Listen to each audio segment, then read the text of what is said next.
सारे काम होंगे तो ये सब मुसलमानों के फलाह बहबूद के लिए होगा, किसी तरह की बदगुमानी में ना रहे। विपक्ष तो यही चाहता है। बहुत बहुत शुक्रिया तमाम प्रेस वालों का, तय कर दिया है और हमें उम्मीद है कि सुप्रीम कोर्ट अच्छा ही फैसला देगा। दूसरी बात मैं आपको एक बताना चाहता हूं, ये लोग जो भ्रम फैलाते हैं उस भ्रम को समझिए आप। दिल्ली के अंदर बहुत बार ऐसा हुआ कि बोर्ड नहीं रहा, एडमिनिस्ट्रेशन किसी को भी बिठा दिया गया बनाकर और उसने बोर्ड को चलाया और वो हिंदू होता था।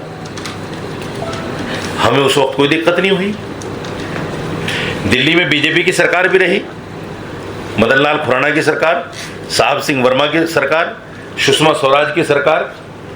उस वक्त में वक्फ बोर्ड के इमामों को कोई दिक्कत नहीं हुई। प्लस वक्फ बोर्ड के ऊपर एक जो महकमा है वो रेवेन्यू है, उसमें सारे अफसर हिंदू, आपको कोई आपत्ति नहीं उसमें। भाई फिर तो ये होना चाहिए कि जहां से जहां तक वक्फ का ताल्लुक है सारे मुसलमान हो। रेवेन्यू में मुसलमान हिंदुओं को क्यों बर्दाश्त कर रहे हैं आप? ये सिर्फ मुसलमानों को वर्गलाने वाली बातें हैं कि हिंदू होगा तो ऐसा। अब बताइए, दिल्ली के अंदर कांग्रेस सरकार, मुख्यमंत्री हिंदू, वक्फ बोर्ड को चला रहा है। इन पार्टियों को कोई दिक्कत नहीं थी, इन तंजीमों को कोई दिक्कत नहीं थी, फिर मुख्यमंत्री भी मुसलमान लाइए। तो मुसलमानों को भी कोई दिक्कत नहीं थी। वक्फ बोर्ड जो चल रहा था इससे पहले भी जो विभागीय मंत्री होते हैं, सचिव होते हैं, सारे हिंदू होते हैं। मैं वही कह रहा हूँ। नहीं था, लेकिन बोर्ड में कभी ऐसा नहीं था। जो बोर्ड में बदलाव किया गया है, देखिए बोर्ड ऑब्जेक्शन है, स्ट्रॉन्ग ऑब्जेक्शन है और सुप्रीम कोर्ट ने भी इस पे सरकार से पूछा है कि क्या हिंदू न्यास बोर्ड में भी मैं बता रहा हूँ आपको, इस पे क्या जवाब है? मैं बता रहा हूँ। देखिए, वक्फ बोर्ड की एक कमेटी नहीं होती, एक कमेटी तो होती है बोर्ड, जिसमें एक चेयरमैन होता है, 6-7 मेंबर होते हैं। जैसे 7 लोग होते हैं दिल्ली के अंदर, मैं दिल्ली की बता रहा हूँ, वो सब सरकारी लोग होते हैं। जब वो हैं ही सरकारी, सरकार के इशारे पर ही काम कर रहे हैं, तो उसमें क्या हिंदू क्या मुसलमान? जो हमारे चेयरमैन, सुन लीजिए, जो हमारे चेयरमैन हुए चौधरी मतीन, हारून यूसुफ, ये तो मुसलमान थे और बड़ी बड़ी प्रॉपर्टियां शीला दीक्षित के कहने से इन्होंने सरकार को दे दी। वो मुसलमान चिल्लाते रह गए, कुछ भी नहीं हुआ। क्या करें उस मुसलमान का जो प्रॉपर्टी ना बचा पाए? बताइए आप मुझे। दूसरी बात, जो बोर्ड की बॉडी है उसमें हिंदू रहे मुसलमान रहे उससे फर्क नहीं पड़ता, क्योंकि वो सरकारी लोग हैं। सपोज कीजिए आज बीजेपी गवर्नमेंट है, उसमें एक एमएलए भी मेंबर होता है, बीजेपी के पास मुस्लिम एमएलए नहीं है, कौन आएगा उसमें? ये भी एक सवाल है कि बीजेपी मुसलमानों को टिकट क्यों नहीं देती? सर वो दूसरा सवाल है, उस पर मत जाइए, बोर्ड पर रहिए। अब अगर एमएलए मुस्लिम नहीं है, क्योंकि एक्ट में है, वक्फ एक्ट में, कि एक एमएलए होना चाहिए मेंबर, तो कौन आएगा? कोई हिंदू ही आएगा ना। क्या दिक्कत है? प्रतिनिधि है, जनप्रतिनिधि है, चुना हुआ आदमी है, क्या दिक्कत है उसमें? दूसरी बात, बोर्ड के नीचे और कमेटियां होती हैं जो रिलीजियस कमेटी होती हैं, जैसे मस्जिद की कमेटी होती है, दरगाह की कमेटी होती है, कब्रिस्तान की कमेटी होती है। इसमें सरकार ने नहीं कहा कि हिंदू होना चाहिए, उसमें मुसलमान ही रहेगा, चलाओ। पहले एक मामला था, आपको याद होगा कि 99 ईयर्स के लिए लीज पर दे दी जाती थी, बाद में वो ख़त्म हुआ, लेकिन परंपरा अब भी जो कि तो चल रही थी वो। और कांग्रेस सरकार ने, खास तौर से मैं दिल्ली की बात करूं, दिल्ली के अंदर 250 बीघा ज़मीन, 250 बीघा ज़मीन, गज नहीं 250 बीघा, और वो भी प्राइम लोकेशन पर, ग्रेवयार्ड्स और जो खाली पड़ी हुई संपत्तियां थी, वो तमाम की तमाम सरकार ने, कांग्रेस सरकार ने, जब केंद्र में कांग्रेस की सरकार थी और दिल्ली में भी कांग्रेस की सरकार थी, कब्जा कर लिया। 250 बीघा ज़मीन, मेरे पास उसके सारे पेपर हैं। दुरुपयोग हुआ यकीनी तौर पर, और भ्रष्टाचार इतना कि जिस मकसद के लिए ज़मीन हमारे पुरखों ने वक्फ की थी, गरीब आदमी वक्फ बोर्ड की संपत्ति को किराए पर भी नहीं ले सकता। इतना भ्रष्टाचार। जितने लोगों ने उन प्रॉपर्टियों को किराए पर लिया वो सब मालदार लोग, क्योंकि पर्दे के पीछे से ऐसे नियम बनाए उन लोगों ने कि जो भी आदमी प्रॉपर्टी को किराए पर लेना चाहेगा, अगर वो आवेदन भी करता है तो जो आदमी रिश्वत ज़्यादा देता है उसको दे देते हैं। गरीब आदमी के पास पैसा ही नहीं होता देने के लिए। ये कहा जाता था कि प्रॉपर्टी का 33% पहले वक्फ बोर्ड में जमा कराओ। अगर 100 रुपए की संपत्ति है तो 33 रुपये पहले वक्फ बोर्ड में जमा कराओ। उसके अलावा जो बीच में दलाल होते थे वो दलाल उनको भी देना पड़ेगा 33% के अलावा, फिर जाकर कहीं किराएदारी होती थी। इतना भ्रष्टाचार था। इन सब बातों को देखते हुए सरकार ये बिल लेकर आई। अब यही लोग जिन्होंने भ्रष्टाचार के नाम पर उस संपत्ति को खूब लूटा, विपक्षी पार्टियां, यही सरकार के खिलाफ हो गई, मुसलमानों को उकसाना शुरू कर दिया। और आपने देखा होगा कि बंगाल में जो परिणाम आया उस उकसाने का, मुसलमान सड़कों पे निकले और हिंसा हो गई। जबकि दीदी ने ये कहा कि मैं इस कानून को बंगाल के अंदर लागू नहीं करूंगी, फिर भी वहां लोग सड़कों पे निकल गए, फिर भी हिंसा हो गई, फिर भी वहां दुकानें जली। और बड़ी अजीब बात यह है कि ममता दीदी की सरकार होते हुए मुसलमान सड़कों पर निकले, मुसलमानों ने हिंसा की और मुसलमानों के खिलाफ ही केस लगे। हजारों मुसलमान जेल में हैं उस बात को लेकर। जब सरकार 250 इमामों को जो वक्फ बोर्ड तनख्वाह ना दे पाए, इतनी बड़ी संपत्तियां होने के बाद, उसका जिम्मेदार कौन है? सरकार, कांग्रेस जिम्मेदार। कांग्रेस ने सब कुछ किया। और आज वही कांग्रेस और बाकी तमाम विपक्षी पार्टियां मुसलमानों को उकसा रही हैं। जब करप्शन खत्म होने की बात हो रही है, पुरानी किराएदारी को नई किराएदारी करने की बात हो रही है, जो लोग नाजायज कब्जा लिए बैठे हैं उनसे वो जमीनें छुड़वाने की बात हो रही है, तो यही विपक्षी पार्टियां, यही कांग्रेस पार्टी मुसलमानों को उकसाने का काम कर रही है। असदुद्दीन अवैसी जैसे लोग मुसलमानों को उकसा रहे हैं, तुम्हारी प्रॉपर्टियां चली जाएंगी, तुम्हारी मस्जिदें छिन जाएंगी, नमाज पढ़ना मुश्किल हो जाएगा, दाढ़ी टोपी रखना मुश्किल हो जाएगा, कब्रिस्तान छिन जाएंगी। ऐसी ऐसी बातें बोलते हैं ताकि मुसलमानों के जज्बात भड़कें और सरकार के खिलाफ खड़े हो जाएं। इसलिए मेरा कहना मुसलमानों से ये है कि विपक्षी पार्टियों के बहकावे में ना आकर, वो हमारे जज्बात से खेल रही हैं, उनको समझें। और ये जो बिल आया है पारदर्शिता करने के लिए, उन संपत्तियों को छुड़ाने के लिए, इनमें से बहुत सारे लोग हैं, कांग्रेस पार्टी के नेता, जमीयत उलमा के लोग, मुस्लिम पर्सनल लॉ बोर्ड के लोग, जो बड़ी बड़ी संपत्तियां लिए बैठे हैं। असदुद्दीन अवैसी, इसके पास बहुत बड़ी संपत्ति है वक्फ बोर्ड की। इनको डर है कि अगर जांच शुरू होगी तो वो संपत्ति वापस देनी पड़ेगी। इसलिए हम बिना किसी कानून, बिना किसी बिल को समझे बगैर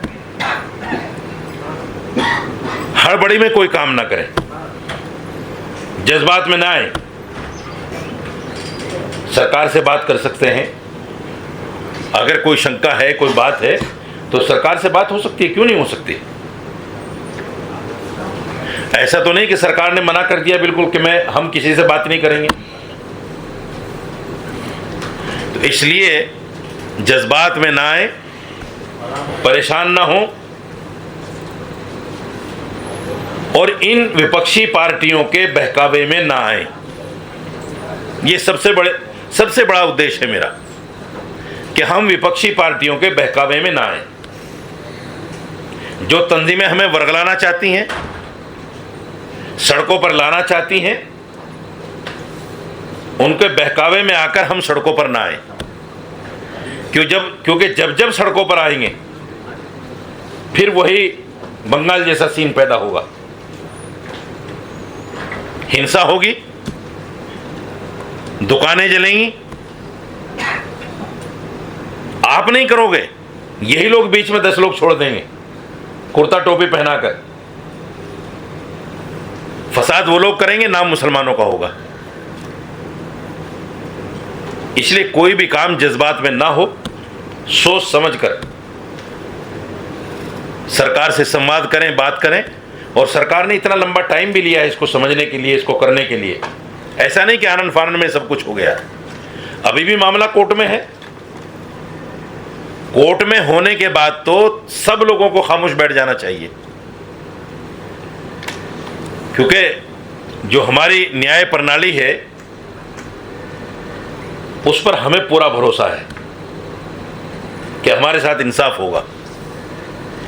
इसलिए हम जब तक ये मामला कोर्ट में है, जब तक किसी तरह का कोई जलसा जुलूस, सड़कों पर आकर किसी तरह की कोई बात ना करें और इस बिल को समझने की कोशिश करें। ये कानून लागू होगा तो इंशाअल्लाह मैं समझता हूं जब नई किराएदारियां होंगी तो जो मुस्लिम मसाइल हैं वो सारे हल होंगे,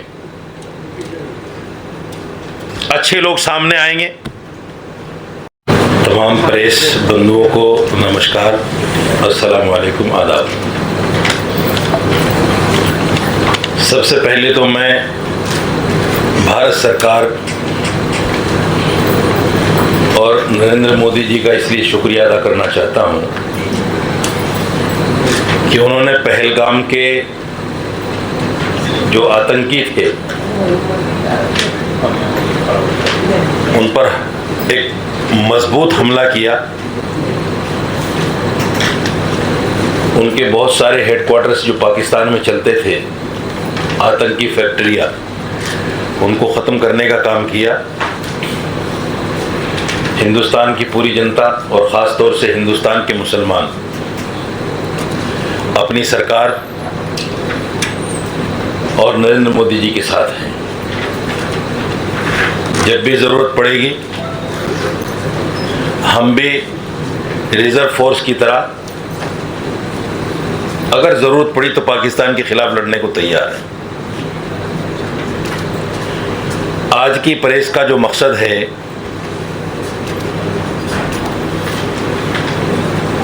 वो वक्फ संशोधन बिल के बारे में बताने का है। सरकार एक बिल लेकर आई जो पार्लियामेंट से पास हुआ, राष्ट्रपति जी के इस पर साइन हो गए। वो बिल दरअसल वक्फ संपत्तियों को लेकर है। पूरे हिंदुस्तान में वक्फ की बहुत सारी संपत्तियां हैं, बहुत सारी जायदादें हैं, शायद आप लोगों की जानकारी में होंगी, लाखों एकड़ में है। और ये वक्फ संपत्तियां इसलिए हैं कि गरीब मुसलमानों का माफ़ कीजिए, गरीब मुसलमानों का इससे भला हो सके। जितने भी स्टेट के वक्फ बोर्ड्स हैं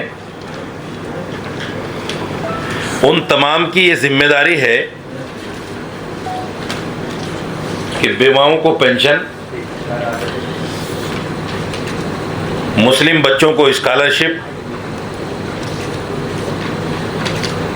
और जो गरीब और नादार लोग हैं उनके बच्चों की शादियों में वक्फ संपत्ति से होने वाली आमदनी को खर्च किया जाए।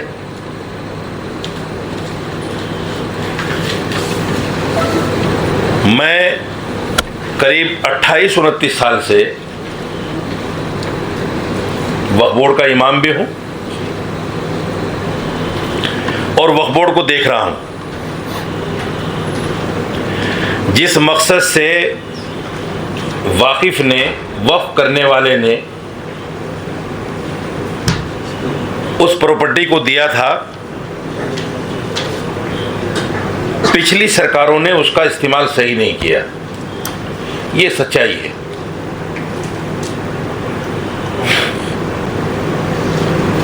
इस्तेमाल इसलिए सही नहीं किया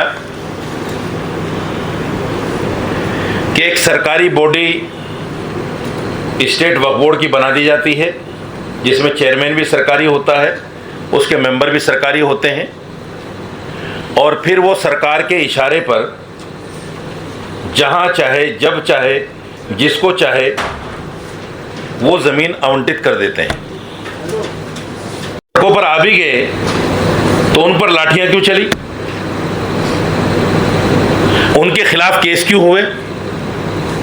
वो आज जेल में क्यों हैं? आप तो कहते हो कि मैं आपके लिए हूं। तो विपक्षी पार्टियों ने मुसलमानों को उकसाने का काम किया और मुसलमानों के जज्बात से खेला। कांग्रेस जो हमारी हितैषी है, मैंने बताया 250 बीघा जमीन। आज जो देश में मुसलमानों की हालत है उसकी जिम्मेदार कांग्रेस है। इसलिए जिम्मेदार है कि अगर कांग्रेस चाहती, 1954 में वक्फ बोर्ड बना, वक्फ कानून आया, उसके बाद में एक सर्वे टीम बनी, 1970 में एक गजट लाया गया और उस गजट में सारे देश की संपत्तियों को चिन्हित करके हर स्टेट में एक वक्फ बोर्ड बनाया गया और वो प्रॉपर्टियां वक्फ बोर्डों को दे दी गई। मेरा सवाल सबसे बड़ा ये है कांग्रेस से, अगर आप मुसलमानों की हितैषी थी तो आपको ये प्रॉपर्टियां मुसलमानों को देना चाहिए था। गुरुद्वारा प्रबंधक कमेटी की तरह जैसे आपने सिखों की ज़मीनें, सिखों के गुरुद्वारे सारे उनके हवाले कर दिए, तो ऐसे ही मुसलमानों को ये भी दे दिया जाता अगर कांग्रेस चाहती। लेकिन कांग्रेस ने नहीं चाहा और दिल्ली में एक वक्त ऐसा आया कि डीडीए ने जहां बोर्ड लगा दिया अपना, उस जगह को कोई छुड़ा नहीं सकता था। बड़ी बड़ी संपत्तियां हमारी ऐसी प्राइम लोकेशन की, आप अंदाजा कीजिए कि अगर उस 250 बीघा जमीन का आज सर्किल रेट के हिसाब से हम किराया सोचें, सर्किल रेट के हिसाब से, तो साल का कई हजार करोड़ रुपया होता है, कई हजार करोड़ रुपया। लेकिन कांग्रेस ने उस वक्फ बोर्ड को ऐसा बना दिया, आप अफसोस करेंगे इस बात को सुनकर, दिल्ली में सिर्फ 250 इमाम हैं जिनको वक्फ बोर्ड सैलरी देता है। बेवाओं की पेंशन बंद हो गई, मुस्लिम बच्चों को स्कॉलरशिप नहीं मिलती, सब कुछ खत्म हो गया था कांग्रेस के ज़माने में। और इमामों की सैलरी का भी ये आलम था कि 17-17 महीने, 15-15 महीने हमें सैलरी नहीं मिलती थी। इसलिए नहीं मिलती थी कि यही कांग्रेस 1995 में एक अमेंडमेंट लेकर आई। उसमें कहा गया वक्फ बोर्ड से कि आपके पास अब ये पावर है कि आप अपनी जो पुरानी प्रॉपर्टियां हैं उनकी नई किराएदारी कर लो, लेकिन करने नहीं दी गई। वक्फ बोर्ड ने जब भी चाहा कि हम अपनी प्रॉपर्टियों का नया किराया करें, नए सर्किल रेट के हिसाब से पैसा लें, कांग्रेस की सरकार ने करने नहीं दिया। और हाल ये था कि जब तक सरकार वक्फ बोर्ड को ग्रांट नहीं देती थी, इमामों को सैलरी नहीं मिलती थी। और सैलरी कितनी थी कांग्रेस के ज़माने में? कांग्रेस के वक्त में बड़ी मुश्किल से जब चौधरी मतीन चेयरमैन बने तो 10,000 रुपये हुई। नहीं तो जिस वक्त मैं वक्फ बोर्ड में इमाम बना तो उस वक्त सैलरी 900 रुपये थी।